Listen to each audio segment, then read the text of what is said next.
Millions of years of torrential rains created great oceans. And swirling in the waters of the oceans is a bubbling broth of complex chemicals. Progress from a complex chemical soup to a living organism is very slow. Well, I guess it is. Totally stopped. Doesn't even happen. That's how slow it is. This guy said the first self-replicating systems must have emerged in this organic soup. So according to the standard evolution theory in the textbooks, 20 billion years ago, Big Bang, 4.6 billion years ago, the Earth cooled down. It rained on the rocks for millions of years and turned them into soup, and the soup came alive 3 billion years ago. So great-great-great-great-great-great-great-great-great-grandpa was soup. Now, there's no question there are an awful lot of different varieties of dogs in the world, and I don't think there's a question they probably had a common ancestor. But it was a dog. That doesn't mean all the dogs came from a rock, okay, 4.6 billion years ago. What evidence do they give to support this theory for evolution? The textbook says we've got evidence from fossils. Oh, no, come on. Any freshman law student can tell you no fossils could possibly count as evidence for evolution. You don't know those bones had any kids. Bring your bones into court. Hey, Your Honor, these bones are the ancestors of everybody today. Yeah, right. You don't know those are the ancestors of anybody. I mean, a kindergartner ought to figure that one out. Evidence from structure, evidence from molecular biology, evidence from development. All the supposed scientific evidence for evolution has been proven wrong years ago. There is no evidence for the theory. Now, I don't mind if somebody wants to believe in it. This is America, the land of the free and the home of the slave. Or whatever. But and if you want to believe in evolution, that's perfectly fine. Honestly, I don't care. But I, for one, resent them using my tax dollars to teach that dumb theory to the kids in school at taxpayer expense. They ought to go start their private schools.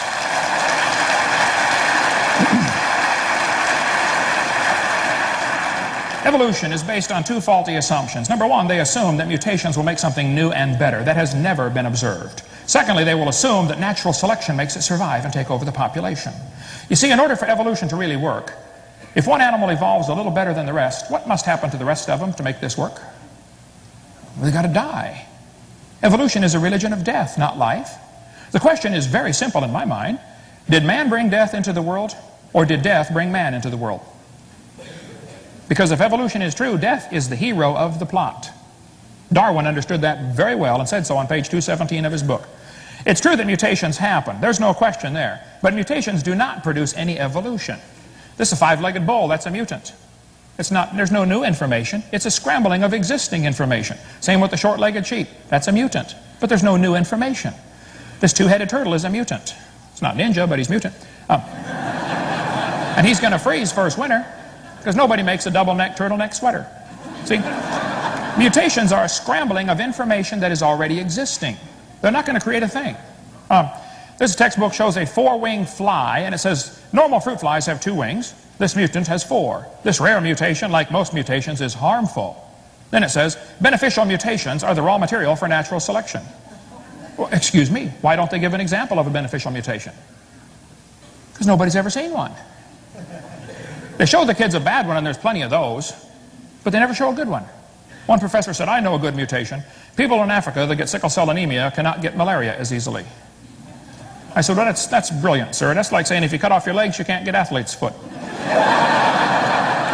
And by the way, that's always the one they bring up, okay? That's all they've got. Textbook says evolution and natural selection go together. Oh, come on. Natural selection selects. It doesn't create anything. Creationists don't argue about natural selection. I think it happens. But it selects. It's not a creative process. This horse was artificially selected by humans down to get the smallest horse they could get. As far as they know, the smallest one in the world. Talk about useless. See, natural selection is not a creative process. It doesn't create a thing. I taught biology. I'm not against biology. Natural selection works, folks, but it doesn't create. It just selects. If you worked in a factory that made cars and you selected the good ones to go through and the bad ones to not make it out the door, how long would it take that selection process to create an airplane out of that car?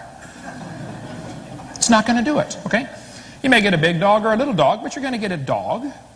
And probably the dog, the wolf, and the coyote had a common ancestor. I wouldn't argue about that. But every 5-year-old kid knows they're the same kind. I do this all the time. I get a 5-year-old kid. Okay, kid, here we got a dog, a wolf, a coyote, and a banana. Which one is not like the others? They get it every single time, okay? See, the Bible says they bring forth after their kind, not after their species. Darwin wrote a book called The Origin of Species. Who knows? Nobody's ever given a good definition of what a species is. They say, well, a dog and a wolf are different species. Yeah, but they can still interbreed and produce puppies. So what is the good, hard, fast definition of species anyway? The Bible says it's the same kind, and that's where the argument ought to be held. Variations certainly happen, but they have limits. Farmers have been trying for years to get bigger pigs. Do you think they'll ever get a pig as big as Texas? No. My whole point is there are limits. We have roaches in Florida, big ones. Roaches eventually become resistant to pesticides, but they will never become resistant to a sledgehammer. We could spend hours on the resistance. I only got a few minutes left here, but I grew up in Illinois, corn country. There are so many kinds of corn, they have to number them. You drive down the highway and there's BX65. You know, don't mix it up with XL29. Something will explode. But I'll tell you what, folks, you can crossbreed corn from now till the cows come home, and you're always going to get corn. You never get a hamster or a whale or a tomato to grow on your corn stalk, okay? Variety of dogs. This Irish textbook calls it divergent evolution. Oh, come on. A poodle and a terrier coming from a wolf is not divergent evolution. Don't give it a fancy name. It's still a dog, okay? It's a variety of dog. And there are thousands of examples of variations that happen within the kinds, and creationists don't argue about that. Variations happen. But the point is, they're still the same kind, which is precisely what the Bible said would happen. Tomorrow is the Kentucky Derby. You know, in the last 100 years, they've gone from an average winning speed of 127 to an average winning speed of 123. Now, even in the old days, they got some good times turned in. How much money would you guess has been spent on the Kentucky Derby trying to get faster horses? Now, I don't know if they reached the absolute limit for horse speed or not, but I suspect they're getting kind of close.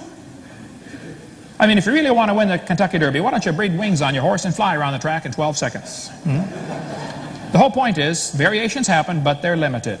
This magazine, you can order chickens. What kind you want? Red Rocks, White Rocks, Cherry Eggers, Brown Leghorns?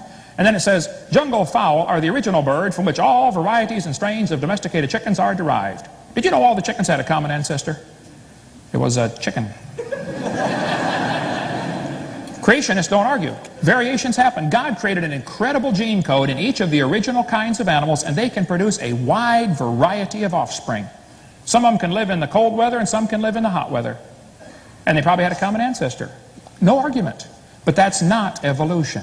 Tonight you're going to hear three different opinions. Tonight, the right one, which you just heard, and then two others. God created this world in 6 literal days. He made it with the animals with a variety to produce an incredible variety of offspring. Then he destroyed this world with a flood. And the Bible teaches he's going to come destroy it again one of these days, pretty soon. And if you're not ready for that, you ought to get ready soon. Thank you.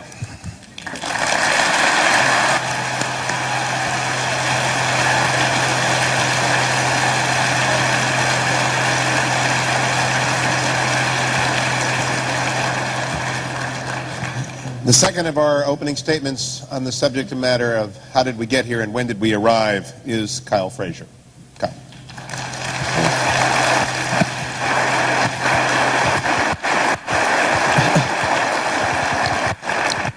Test.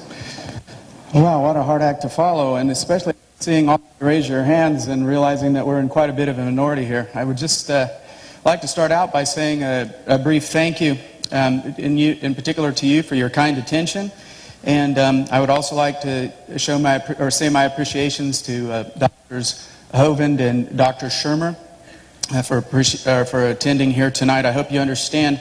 After preparing for this, and this is the first such event like this for myself, I can honestly say I've never worked for anything any harder in my life and still feel totally unprepared. So you'll just have to accept that the amount of time and sacrifice that they took to be here and participate was a significant sacrifice.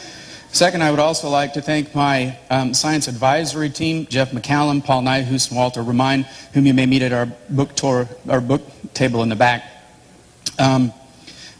I would like to start out just kind of by clarifying the purpose of debates. I don't know about you guys, but I've been to a few debates in my life, and I always kind of went there thinking, well, you know, when I get there, I'm going to find, you know, we're going to change.